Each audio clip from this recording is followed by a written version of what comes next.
Ao vivo? Aos vivos, meu muito boa tarde para você. Alô, galera do Terceirão. Terceirão de Aço da Tarde, de Pajeú do Piauí. Alô, você de Pajeú, de Pimenteiras. Alô, nossos saudosos índios Pimenteiras. Alô, Ribeiro. Alô, Baixa Grande do Ribeiro. Alô, Ribeiro Gonçalves. Alô, Jeromenha. Alô, professora Lafayette. Alô, a galera do Seduc. Alô, você que está lá em Juazeiro. Nas margens do São Francisco nasceu a beleza e a natureza ela conservou. Essa daí é a Juazeiro da Bahia. Alô, você de Juazeiro. Alô, Fernandita. Alô, Curral Novo do Piauí.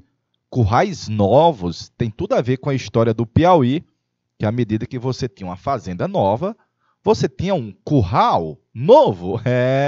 Tem tudo a ver com a ocupação da terra do Piauí, com a criação do gado. O Piauí, por muito tempo, foi o curral do Brasil. Você precisava de boi aonde? Vida de gado!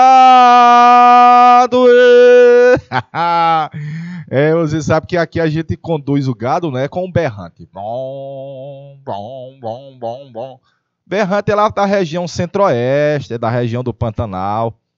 Aqui você conduz o gado no aboio, vai lá na frente, conduzindo a boiada, um vaqueiro, ele vai boiando, aboiando, cantando aquela cantiga melodiosa. Isso lembra as nossas origens pastoris, as nossas origens campestres. Ah, papai! Ei, hoje é o governo do meu amigo Ernesto Geisel. Como é o nome? Geisel. Ernesto Bugman Geisel. E o João Batista Figueiredo de Oliveira são os dois últimos generais presidentes. Nós ainda estamos no regime militar. E os dois últimos generais presidentes dessa fase aí da nossa história foram os presidentes Ernesto Geisel e João Batista Figueiredo. Os dois vão prometer e estamos a caminho do processo de reabertura, de extensão política. Está diminuindo a pressão, viu?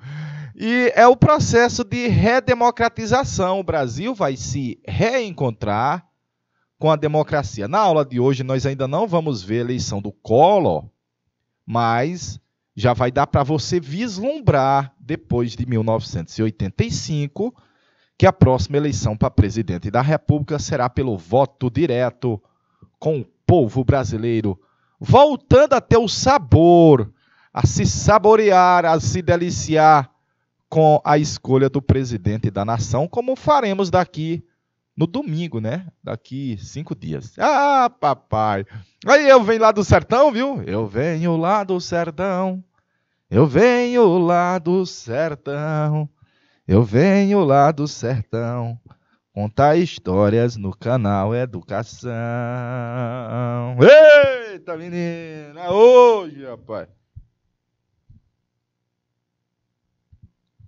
Vamos para frente. Pegar minha garrafinha de água. Vamos para frente, vamos para frente, vamos para frente. Aí alguns eventos do regime militar, nós já discorremos sobre esse slide, são alguns eventos ocorridos durante o período que o Brasil esteve sob o domínio dos generais presidentes. Ninguém segura esse país para frente, Brasil.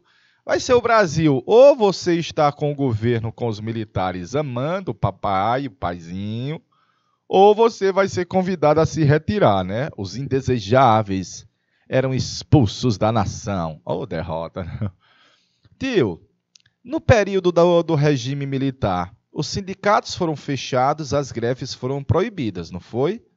Foi sim. Mas antes da sua aula, eu estava fazendo uma questão sobre o governo do Médici. No governo do Médici, praticamente você não teve mais greve. Mas se você viu do governo do Costa e Silva, que foi anterior ao Médici, ainda teve greve no Brasil em 68, viu? Na verdade, nós vamos passar um intervalo de 10 anos, Eriquinha, sem greve. Deixa eu pegar aqui a canetinha. Ela não está arriscando aqui não, mestre, olha. Oxe. A bichinha não riscou aqui, não. Vou passar, viu? Olha aí, ó. Deixa eu botar um marca-texto. Mesmo jeito, ó. Mesmo jeitinho, ó. Não importa,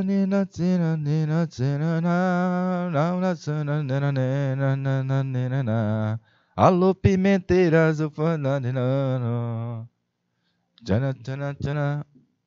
Nadex.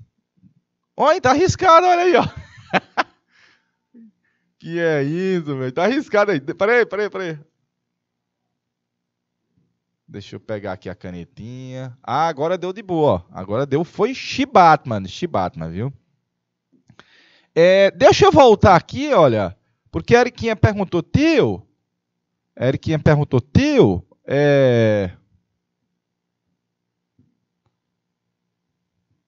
Pagou não, velho. Tem nada não. A Eriquinha perguntou, tio, teve greve? Teve greve assim, ó. Deixa eu pegar aqui. Do governo do Castelo Branco ainda teve greve. Eu vou botar G. Até 1968 ainda teve greves.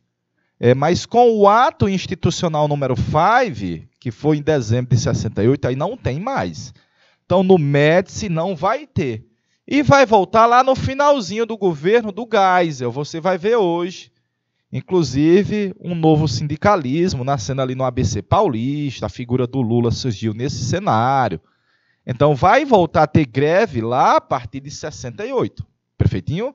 Mas, durante a gestão do Médici, praticamente nós não tivemos, perfeito? Vamos começar. Tá aí, olha.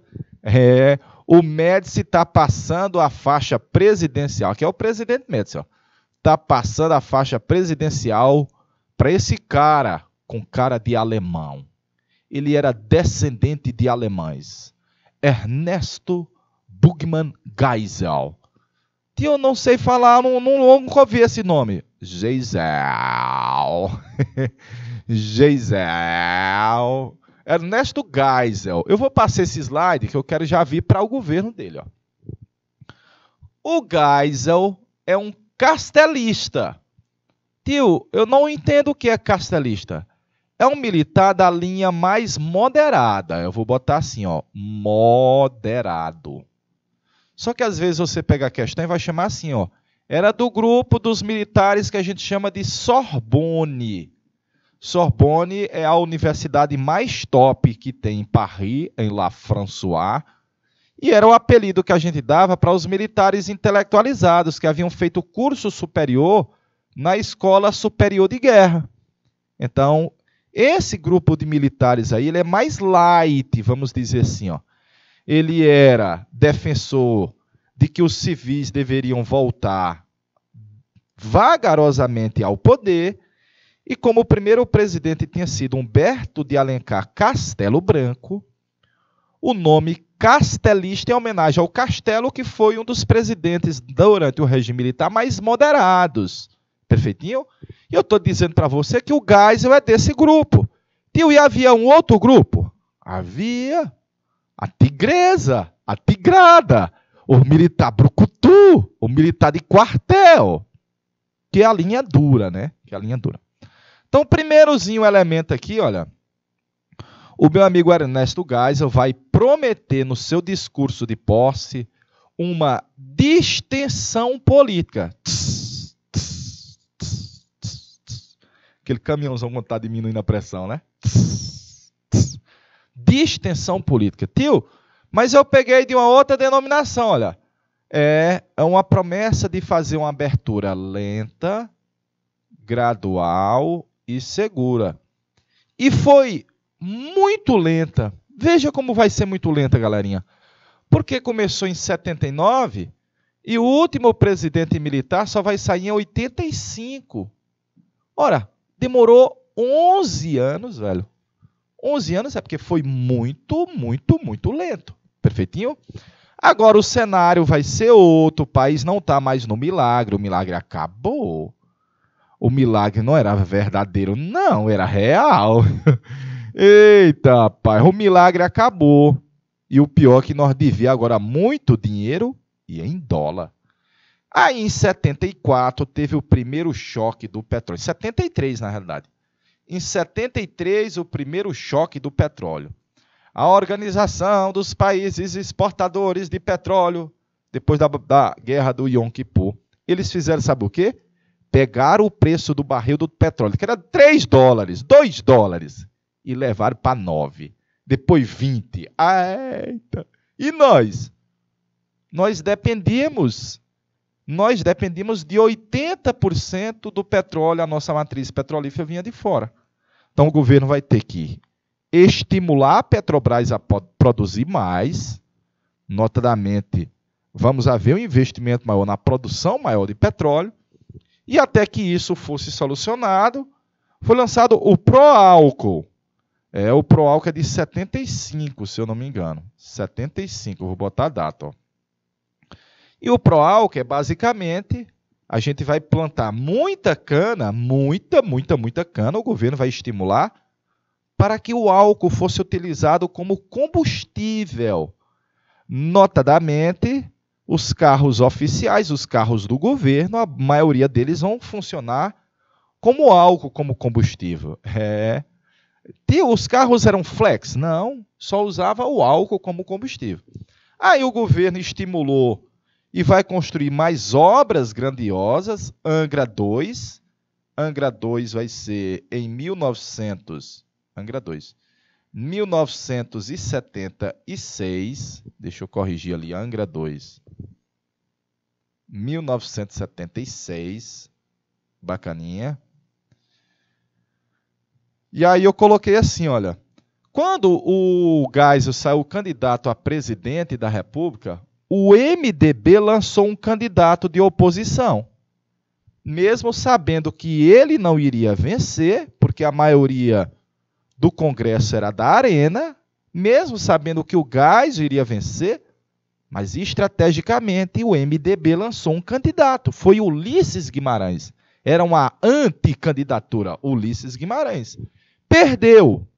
Mas quando você olha para os estados, só a candidatura do Ulisses à presidência e depois a visibilidade do MDB, papai, o MDB teve um avanço substancial nas eleições parlamentares de 76.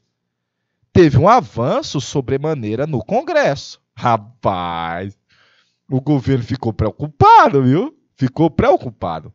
Olha a frase última aí do Ernesto Geisel. Se é vontade do povo tupiniquim, eu vou promover a abertura política no Brasil.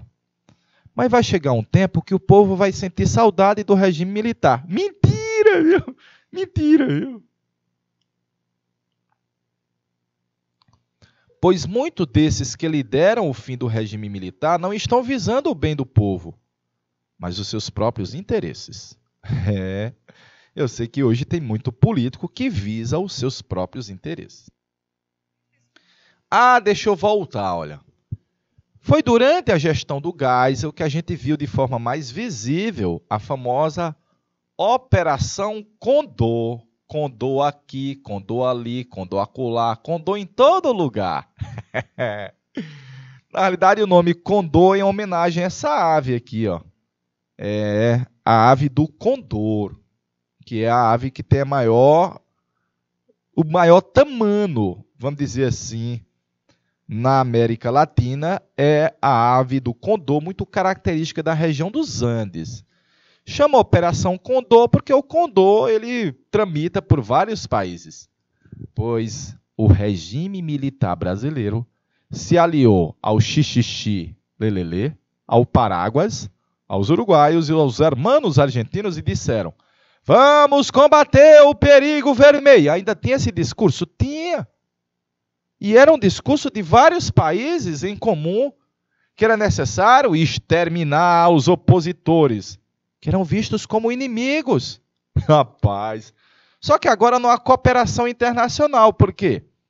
Porque se tivesse no Brasil um argentino que fosse procurado pelo governo argentino, ou que fosse desconfiado pelo governo argentino de que ele tinha feições subversivas ou fosse comunista, ora, aqui dentro do Brasil, tinha uns caras que iam informar, iam torturar, iam matar, iam desaparecer com o argentino. Velho. Teve isso? Teve, viu? Só que nesses 5 países que eu estou lhe citando, sob a liderança de quem? De nós. E, evidentemente, como você está vendo essa bota, tinha um apoio de quem? Da CIA. Tinha um apoio da CIA, Agência de Inteligência Norte-Americana.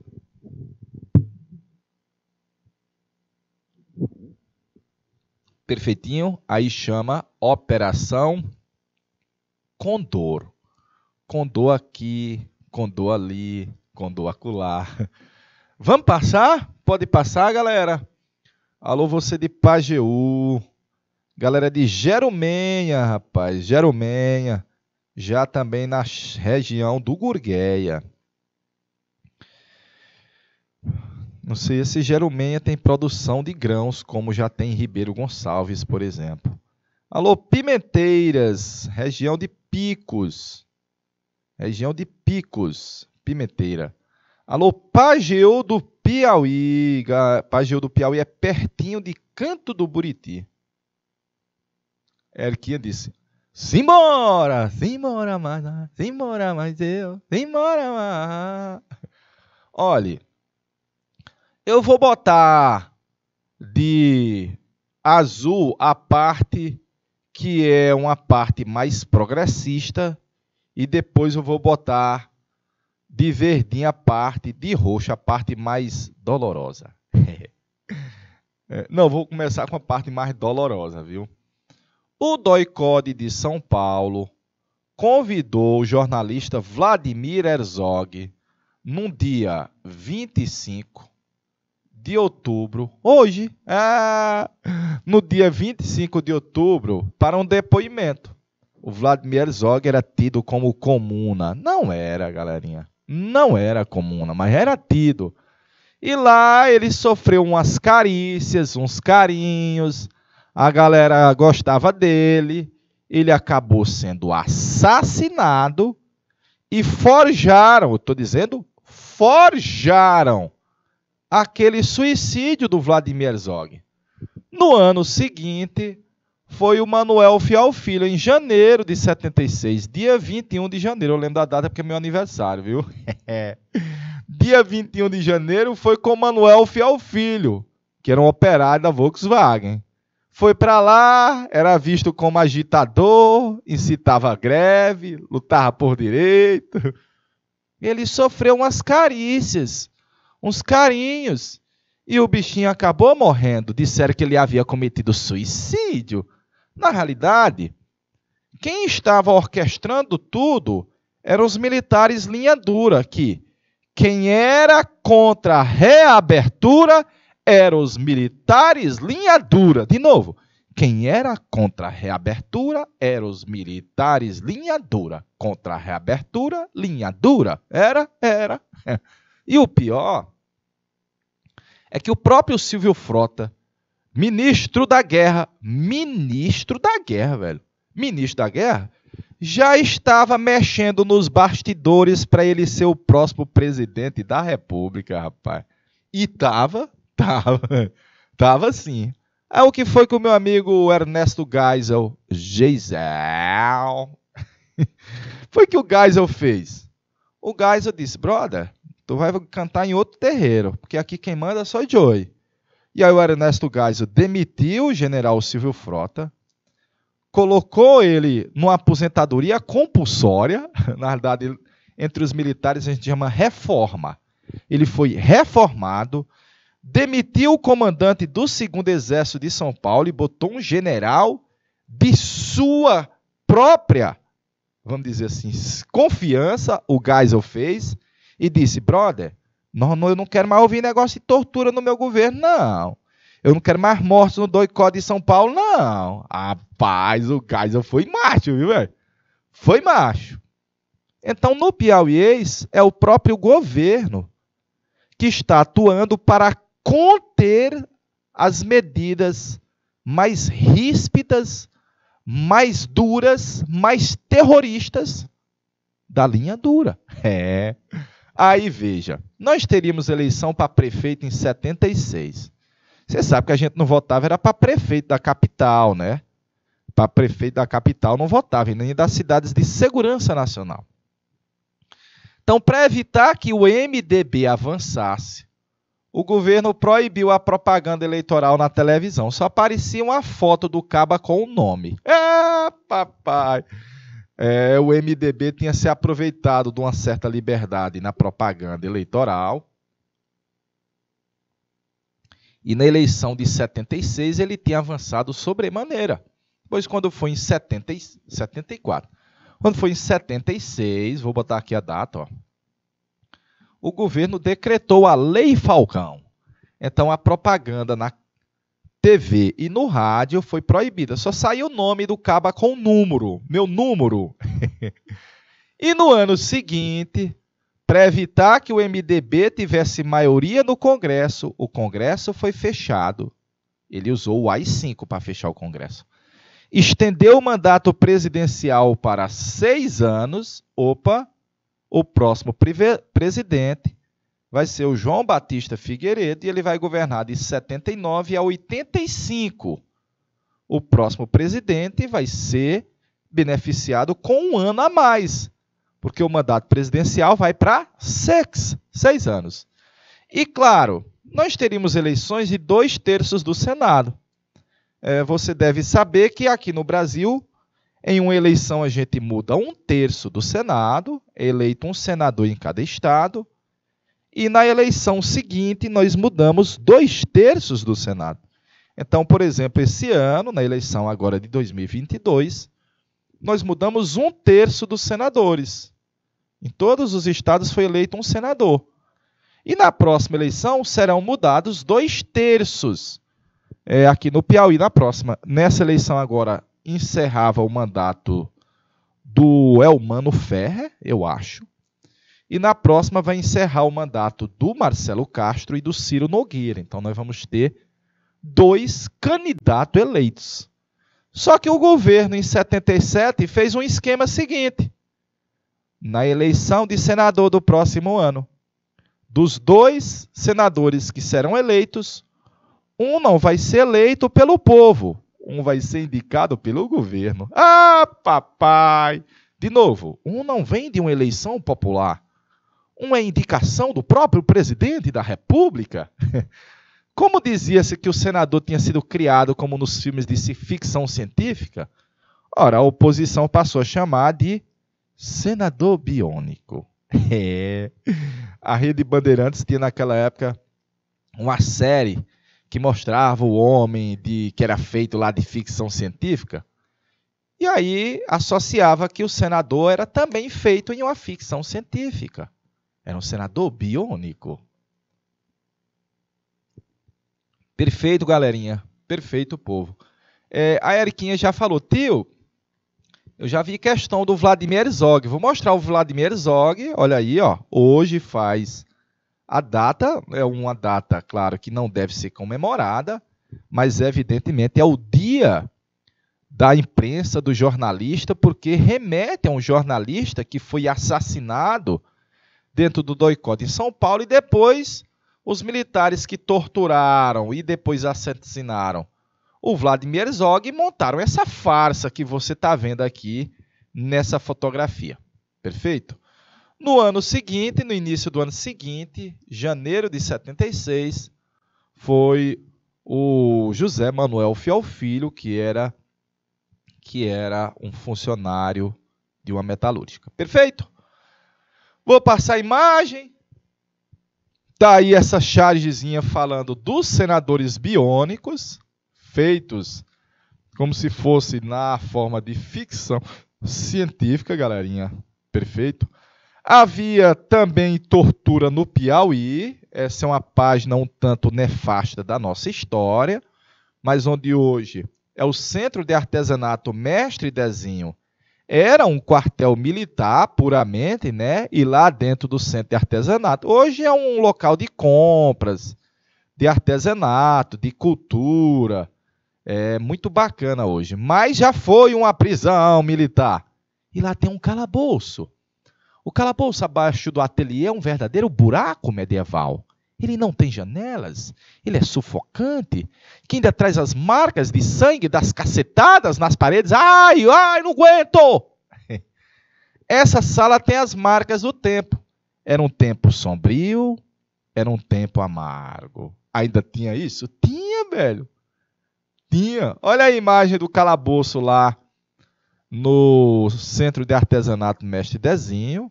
Ainda tem as marcas de sangue das cacetadas aí embaixo. Perfeito. Vou passar a imagem, viu, povo? Vou passar a imagem. Aí o Geisel havia prometido a abertura. Então, estou botando bem aqui, ó. Vou pegar aqui a cor vermelha, ó. A abertura seria de forma lenta, gradual e segura. Você viu que foi feita mesmo devagarinho. Bem, é devagar, é devagar, é devagar, é devagar, devagarinho.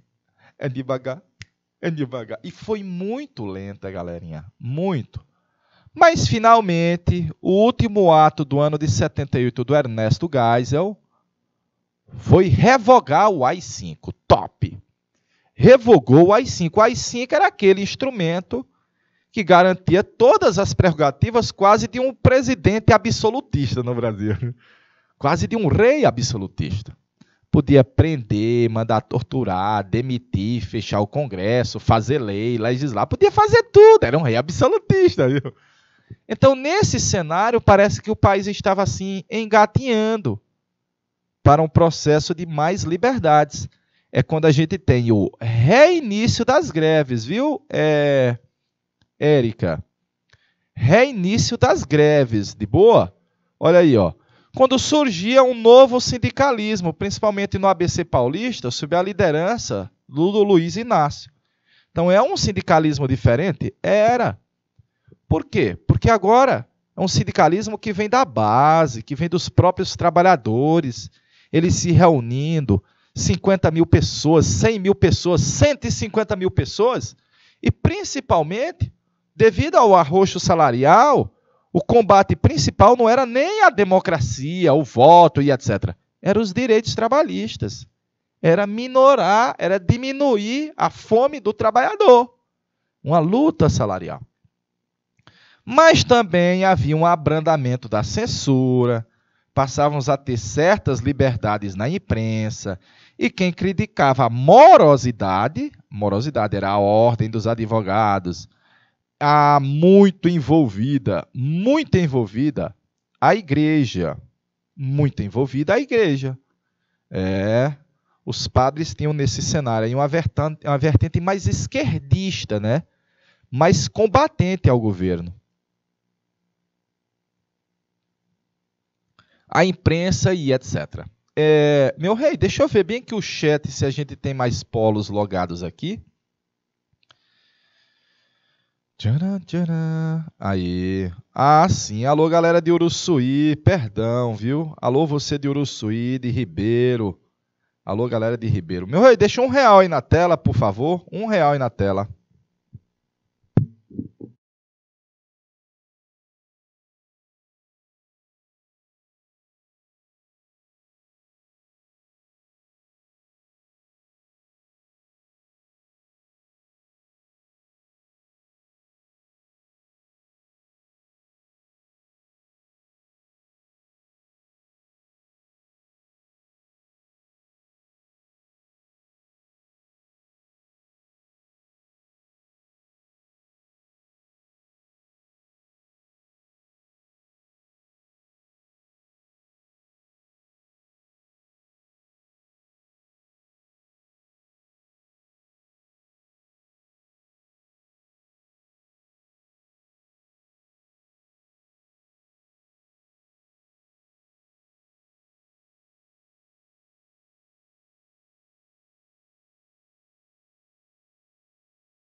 Bora, menino! Bora, bora, bora, bora. Aí o meu amigo Ernesto Geisel, ele tinha um jeitão de alemão, viu? Ele era descendente de alemães. Tá diminuindo aí o autoritarismo, parece que o país está namorando com a redemocratização. Parece. Por quê? Olha aí, ó. Reabertura com Geisel. Ele previa um conjunto de medidas liberalizantes, mas sob o controle do governo. Então, nós vamos ter tentativa de golpe contra o próprio governo, mas vai ser da linha dura, olha. Da linha dura. Notadamente, a linha dura sonhava em fazer o presidente. Durante a gestão dele, teve aqueles atentados no doicode em São Paulo e, evidentemente, que manchou a imagem do presidente Ernesto Geisel. Mas olhe, isso é novidade, ó. Isso é novinho da bodega. Um documento da CIA, Agência de Inteligência Norte-Americana, indica que Geisel autorizou execuções. Então, botei, ó. Parece que o Geisel não era tão bonzinho como parece. Não, velho. Eita, rapaz. Olha a história mudando aí, ó. Parece que o Geisel não era essa flor que se cheira, velho. Eita, rapaz. Tá aí o Geisel, Ernesto Geisel, e à frente dele, o comandante do Serviço Nacional de Informação, que era o João Batista Figueiredo. Um documento da CIA afirma que o Geisel manteve a política de execuções para aqueles considerados subversivos. Eita, rapaz. O documento associa assassinatos também ao João Figueiredo. Ih, Maria, o homem era chefe do Serviço Nacional de Informação, né? Tio, eu não entendi muito bem foi o que eram os senadores biônicos. Erquinha perguntou. O que eram os senadores biônicos? Vou voltar um realzinho, olha. Vou voltar um real. Real. Ah, tá aqui, ó. Erquinha, nós temos uma eleição... Todos os estados têm 3 senadores. O senador ele representa o estado na unidade da federação. Então, para o país, para a federação, para a União, todos os estados são iguais. Então, deve ter o mesmo número de representantes do Senado. Vamos mostrar onde é que é o Senado lá em Brasília? Ó. Tem aquelas 2 torres. Aquelas 2 torres, um Hzão, né? Eu vi ela muito grande, né? Tem uma cuba grande. Essa cuba grande é a Câmara dos Deputados. São 513 deputados. E aqui tem uma cubinha menor, porque só são 81 senadores. Cada estado tem 3 senadores. Perfeitinho? Agora, o número de deputados federais é proporcional à população do estado. O Piauí tem 10 deputados federais. 10. São Paulo tem 70. E o mínimo é 8. O Amapá tem 8. O mínimo é 8 e o máximo é 70. Perfeitinho? Agora, para senador, vamos para o Senado. Vou apagar bem aqui uma parte. Para o senador.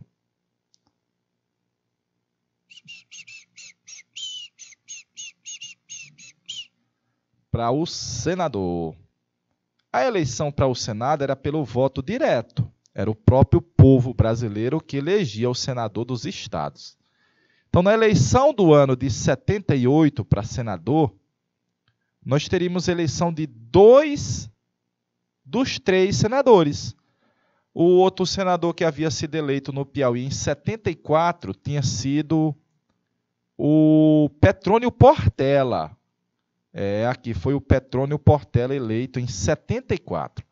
E aí, o pacote de abril de 77 previa que na próxima eleição para senador, no ano seguinte, em 78, dos 2 senadores, portanto, 1/3 dos senadores, dos 2 senadores, portanto, 1/3 dos senadores, não vai ser eleito pelo voto popular.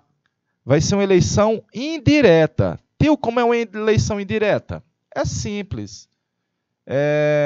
O candidato se colocava lá na Assembleia Legislativa e os deputados estaduais iriam lá na tribuna dizer: eu voto no senhor Alberto Silva para senador da República. Aí, se não votasse, meu amigo, o cabo ia torar-me seco. Então, todos os senadores biônicos, chamados biônicos, foram eleitos de forma indireta e todos eles eram da Arena. Todos eles eram da Arena. E eles não foram eleitos pelo voto popular. Como a oposição não gostou disso, a oposição disse: olha, esses senadores são como aqueles robôs dos filmes de ficção científica. Eles são biônicos. Eles não são normais, não foram eleitos pelo povo. E era verdade. Viu? Daí o nome, senador biônico.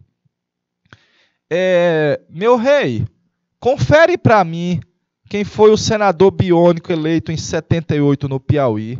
Foi uma indicação do Petrônio Portela. Foi o ex-governador Lucídio, não. Ele era natural de Floriano, rapaz. Eu acho que era o Elvídio Nunes. Vê se é ele.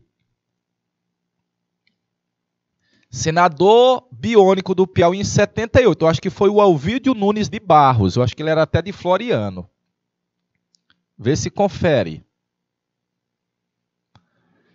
E a outra eleição e a outra disputa do Senado era uma eleição, né? Olha a curiosidade. Olha. Na outra vaga, porque na outra ia ter o voto. Na outra foi o Dirceu Arcoverde, que era governador e renunciou para disputar o Senado, e o Alberto Silva, ex-governador. Ah, papai!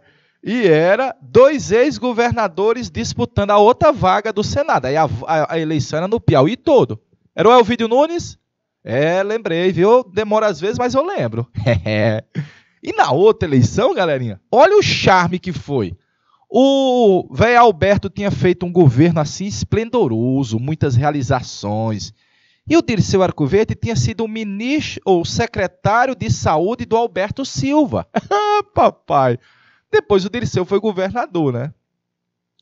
Pois agora, disputando uma cadeira do Senado, tá os 2 ex-governadores, o Dirceu e o Alberto. Olha a curiosidade.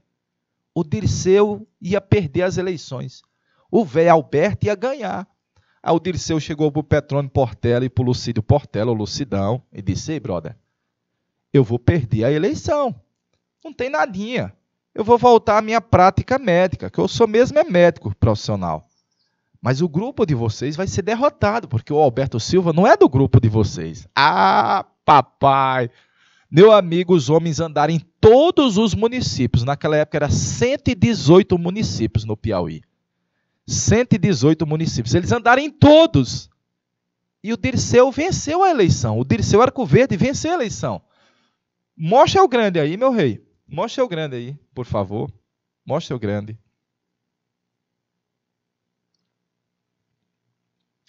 O Dirceu Arcoverde venceu as eleições para senador. Venceu o velho Alberto. No discurso de posse do Dirceu em Brasília, no Congresso Nacional, no discurso de posse como senador da República pelo estado do Piauí, o Dirceu teve um AVC. Foi mesmo? Foi. Foi para o hospital Saracudo Bichec e veio a falecer depois. E quem vai assumir a senatoria? O Alberto Silva, que foi o segundo candidato mais votado. Olha aí, ó. Curiosidades da história do Piauí. De boa? Vamos para frente, vamos para frente, porque quem ganhou a vida andando para trás foi o Michael Jackson. Ó.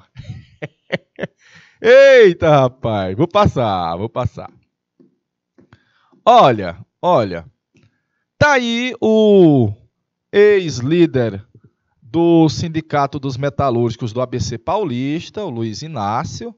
Ele organizava essa mega reunião de trabalhadores, aí uma mega reunião, vamos dizer assim, para poder tomar decisões. Era um pouquinho diferente, porque é um sindicalismo novo, são os próprios trabalhadores que estão participando de forma ativa. E vamos dizer que o Lula conseguiu acordar esse movimento dos trabalhadores aí no final dos anos 70. Perfeito? Então parece que era o começo do fim. Parece que era o começo do fim. Ah, papai, parece, viu?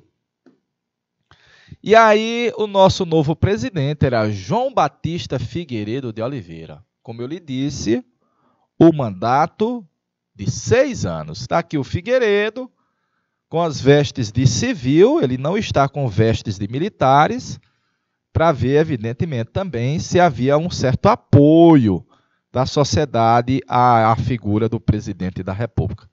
Mas, evidentemente, que já havia certas resistências. Olha, você sabe que as crianças, muitas vezes, elas são inocentes, mas verdadeiras. E provavelmente essa menina ouvia em casa que o país era uma ditadura, era autoritário, que havia repressão. E o presidente está dando a mão a ela e ela diz, não, você é mau, virginosa. Depois a mãe foi se reconciliar, mas é sério, mas já tinha feito estrago. Não, você é mau, não quero, não te quero, não te quero. Eita, rapaz. Apesar de você, amanhã há de ser outro dia. Eita, como essa cantiga do Chico Buarque de Holanda, olha. Ela, na realidade, era de 73, só que ela foi censurada em 73, mas eu lhe disse que a censura estava diminuindo. Então, nós vamos relançar ela. Apesar de você, amanhã há de ser outro dia. É verdade, viu? Amanhã há de ser outro dia, que não seria mais uma ditadura. É um espetáculo, viu? É um espetáculo, viu? Tá aí mais imagens do Brasil naquele período, estamos de 79 para 80, e tá aí o João Figueiredo, olha. Vai ser o único presidente realmente indicado pelo titular durante o regime militar. O único. E foi. Por quê, tio? Porque o Castelo Branco não indicou o Arthur da Costa e Silva. O Costa e Silva se lançou candidato lá em Paris, com ou sem o apoio do Castelo Branco. O Castelo Branco não indicou o Médici. Não. O Arthur da Costa e Silva faleceu de AVC e o Médici vai ser escolhido por um grupo de militares. O Médici não escolheu o Geisel. Ixi, rapaz. Mas o Geisel escolheu a dedo o Figueiredo. Até porque você viu que quem estava manobrando para ser candidato era o Silvio Frota. E quem vai manobrar vai ser o Geisel e vai dizer, meu candidato com número é o João Figueiredo. Ele havia sido chefe do SNI e vai dar prosseguimento ao processo de redemocratização. Vou botar aqui, que é um nome grande, ó. Redemocratização. Ah, papai. Vai dar continuidade ao processo de redemocratização. Algumas frases do Figueiredo. Eu não posso obrigar o povo a gostar de eu. Eu me envaideço de ser grosso. Eu prefiro o cheiro dos cavalos ao cheiro de gente. Se eu ganhasse salário mínimo, eu já tinha morrido. Era verdade, que era salário de fome. De fome, velho. E por último, quando ele assinou a lei da anistia em 79, ele proferiu, eu não falei que eu ia assinar. Porque haviam militares linha dura e haviam críticos que achavam que o presidente não fosse assinar. Perfeito? Meu rei, deixa R$1 na tela aí, por favor.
vamos lá, gente, vamos lá, gente. Vou passar a imagem. Olha a curiosidade, galerinha. Olha a curiosidade.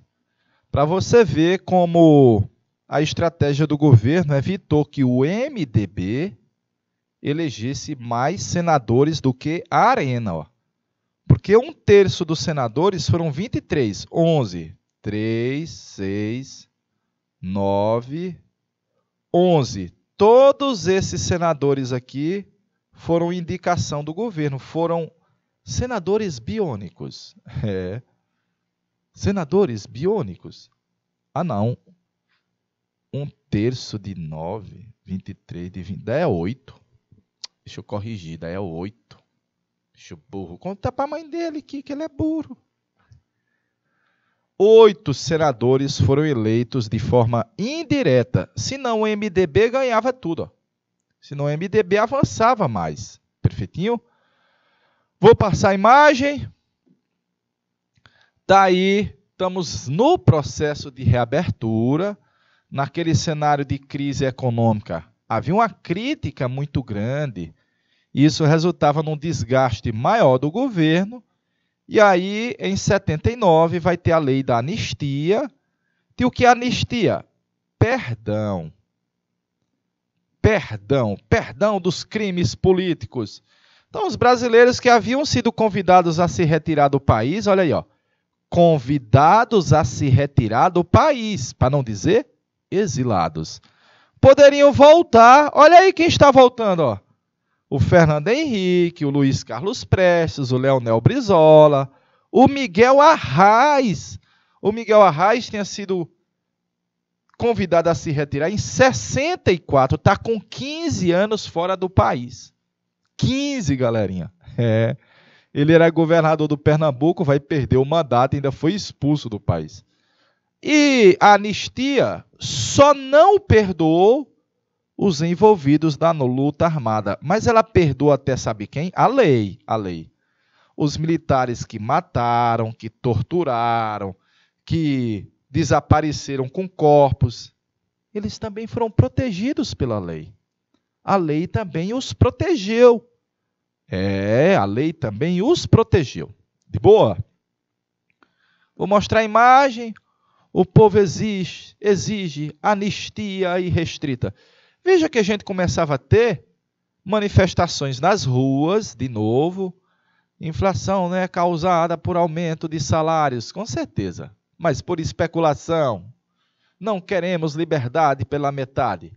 Queremos pela liberdade imediata dos presos políticos, pela volta de todos os exilados e pelo esclarecimento sobre os mortos e desaparecidos. Essa parte não teve. De novo, essa parte última não teve. Então, nem o governo esclareceu, nem os militares. Quem lembra da votação do impeachment da ex-presidente Dilma, quando o atual presidente Jair Bolsonaro foi proferir o voto dele, ele disse: em homenagem e lembrança de Carlos Alberto Brilhante Ustra. O Ustra, galerinha, tinha sido dos militares mais envolvidos com tortura, mortes e desaparecimentos no doicode em São Paulo. Ele foi anistiado, ele foi perdoado, como a lei estabelecia. Tá aí mais imagens do Brasil naquela época. Tá aí a lei da anistia. Voltando o Miguel Arraes, rapaz. Olha, me voltando o Miguel Arraes. Lá ao fundo o Fernando Henrique, ó. O Miguel Arraes, galerinha, é avô de uma candidata a governadora agora no segundo turno no Pernambuco.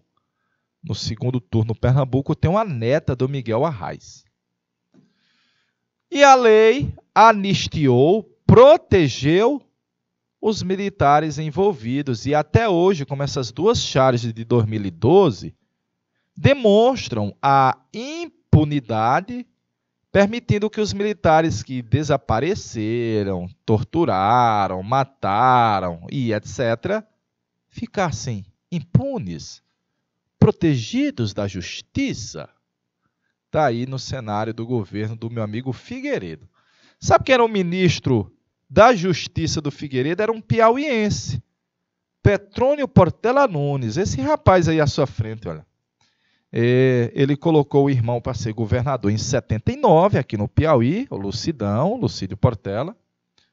E o Petrônio era senador e vai ser a maior expressão política do Piauí durante o regime.